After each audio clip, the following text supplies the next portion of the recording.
I'm going to ask you what your prescription is for your health and energy, because at 90 you're remarkable. Yeah. Well, there are two parts of the prescription.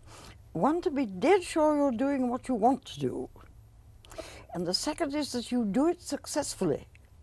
And that, you reckon, is the whole secret of your health and Well, energy. it's the whole secret of my particular pattern.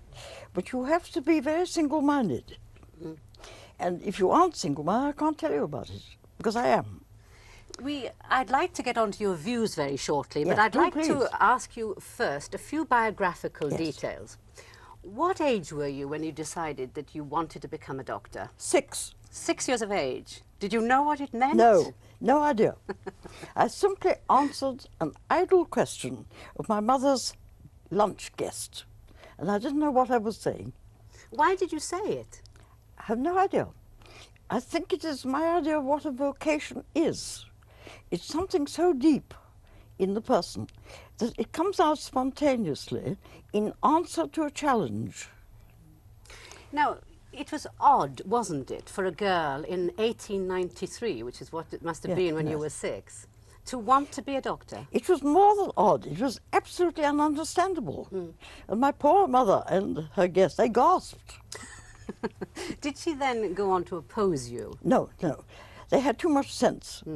Your father, was he supportive when you Well, said... no, he simply thought it absurd. What did he want you to be?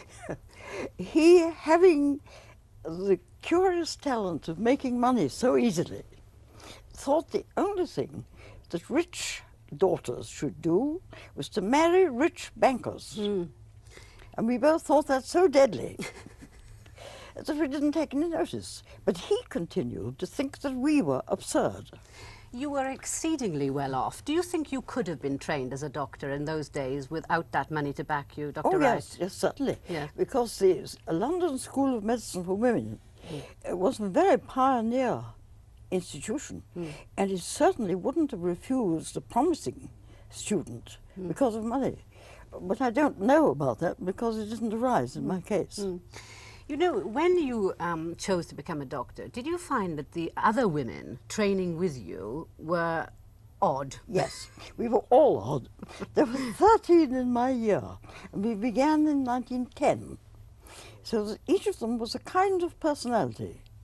But luckily, we're all very different. You're still a personality, I gather, because I've been reading some of your extraordinary views, Dr. Wright, and I'm going to quote you. Yes, please do. This is from Sex and Society, which you wrote about 9 years ago. Yes? Sexual experience before marriage is a wise precaution against failure after marriage. Yes. You believe that? I believe that just in the way you say, to do a little work is a wise thing to do before going in for an examination. But you see, then some people might say, why get married? And I should say, why also? Oh, I see. You'd question that as you well. You can't talk to people like that. But you see, can I say this to you? Yeah, you can say what you like. Have always been strongly religious. The word religious needs a lot of explaining because it's inside it. I don't talk about it. It's the foundation of actions, but not the foundation of words, if that's sense to you. Right, but to say, I assume you must have felt that you were religious when you, say, became a medical missionary in China. I've always been a member of the Church of England. Yes. No, my idea of going to China was different. I wanted to go to China because I admired the Chinese. I see, not on a religious vocation then. Well, the religious vocation came in if it was necessary. But both my husband and I promised the Missionary Society that we would not preach. We would live, we would do our work, we would make friends with the Chinese, we would have all sorts of fun, but we wouldn't preach. Why, I asked you, I started to say that you were very religious, was because if you say that to go to bed with someone before you are married, that is certainly against a lot of the Church's teachings. Yes, but luckily you don't have to follow the whole of a Church's teaching. And you might even have an idea of improving it. You had some hesitation yourself about getting married, didn't you? Oh, but quite a different kind. What was your hesitation? My hesitation was, why should I marry? I was free, I was well off, I was doing the work I wanted to do, and I was, at that time, 1916, 17, I was very afraid it might be a cage. A cage for yourself? Cage. Yes. I had to be free. And that was one of my first objections. When my later husband said, why shouldn't we be married? I said, no, thank you. I don't want to marry. Was it because you felt that a lot of other women were in cages when they got married? I don't think it was as wide as that then. But in my own family, you see, my parents had divorced, which was a trauma, always is, to the children. I was 13, 14. And we had a number of continental relationships. All my father's brothers were, of course, continental, and various things happened in their marriage. I didn't see any point in it. You were disillusioned by it, by the sound Oh, of you. entirely, yes. Yes. And no romantic ideas at all. But you were married for 56 years, unhappily. Now, tell me the secret. I think that's why. Because we gave so much intellectual care to the ideas and let romance look after itself. In fact, it's hard work to keep a marriage going, I maintain. Yes, it's a kind of hard work, but I would compare it to the hard work in painting a picture. It's a hard work you want to do, that you've tried to do, that you're doing your best in, and you're pleased with. What is my idea of marriage? Where does its responsibility lie? And I would say this, and I'm hoping this for the future, say 200 years hence, that marriages shall be removed completely from religious areas, that they shall be considered as a social responsibility. The two people who choose, after all the thought they can give, to go to a social office of responsibility, to promise. Now, what are they going to promise? In my view, they only promise one thing, which is very important for the nation, that those two people will only have their own children. They are undertaking, both of them, to have no illegitimate children on either side. So you mean by that you're also saying that you think that they should be trying very hard not to get divorced ever?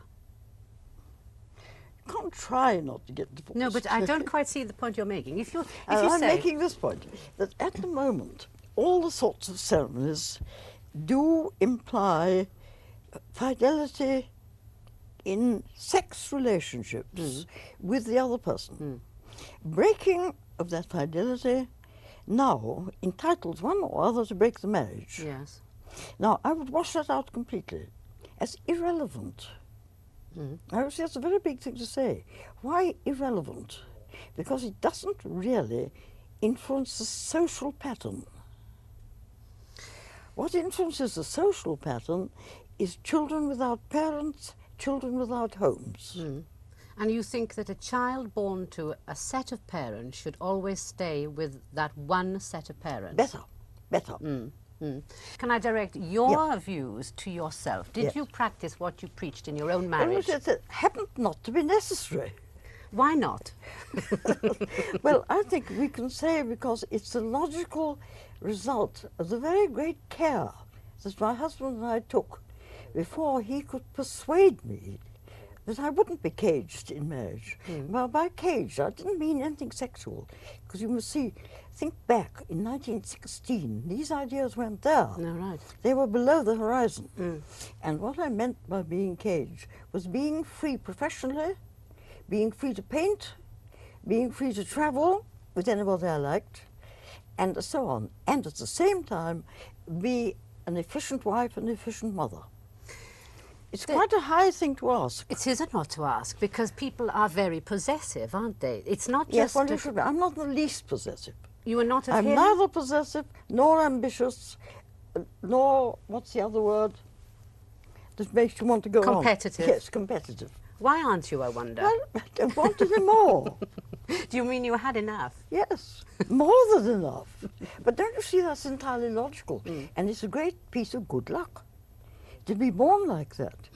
And the opposite of being ambitious, my great joy through the 45 years that I was in my consulting room, seeing my 20,000 private patients, I was all the time trying to pass them on to other women doctors. Now then, And that was the fun. you were not a gynecologist, you were in fact I running was a gynecologist. and running birth control clinics, which became... Well, you can't say running. No. Working in birth control clinics.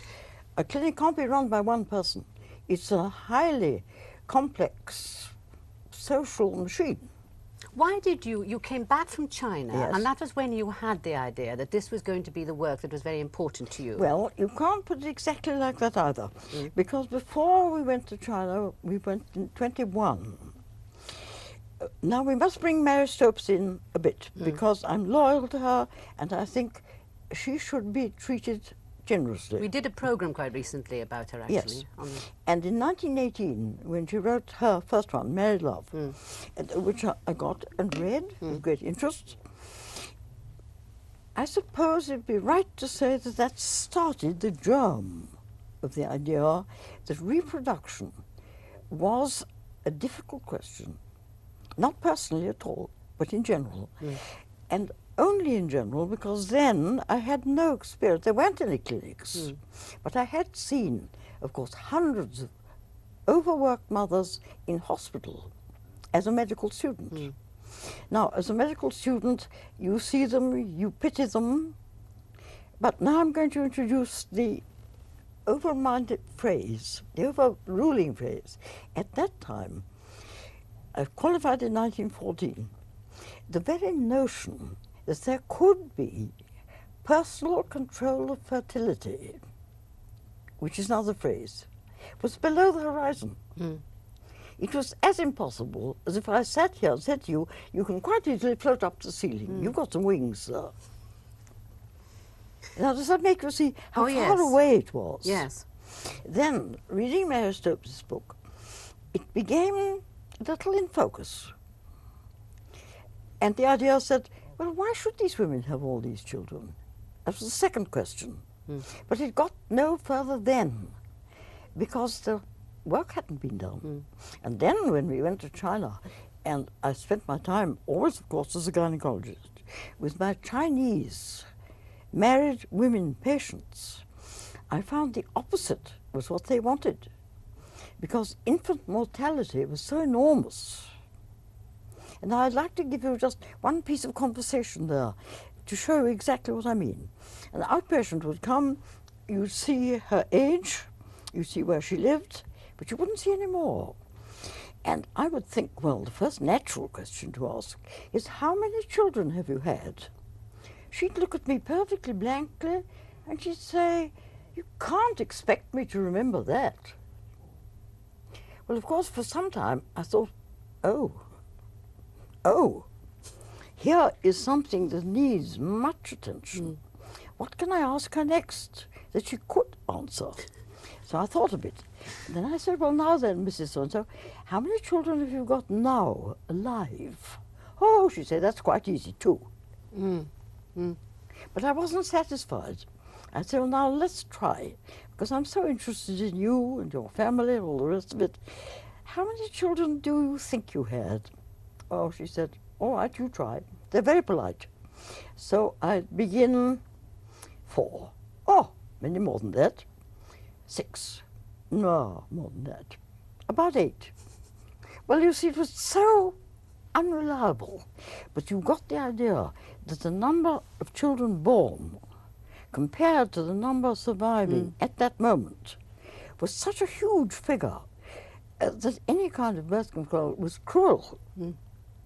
What they wanted is to have their children alive. We've come to the end of the programme, I'm afraid. We've come to the end of the programme, Dr. Wright. It's very unfortunate. Thank you very much, and thank you for watching at home.